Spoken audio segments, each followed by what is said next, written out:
মা আর ঠাকুর দেখতে পাচ্ছেন, মা আর ঠাকুর কিন্তু এখানে কি সুন্দর একটা মন্দির করেছে। এখানে তাকে কাচের ঘরে খুব সুন্দর দেখুন একটা মন্দির রয়েছে, এটা কালী মায়ের মন্দির। তার সঙ্গেই কিন্তু দেখুন এটা নতুনই অক্ষয় তৃতীয়ার দিন, তাই তো অক্ষয় তৃতীয়ার দিন এটা স্থাপন করেছে।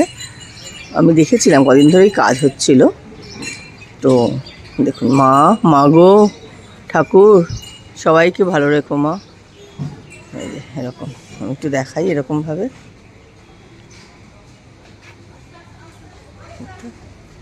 বুঝতে পারছেন তো, খুব সুন্দর।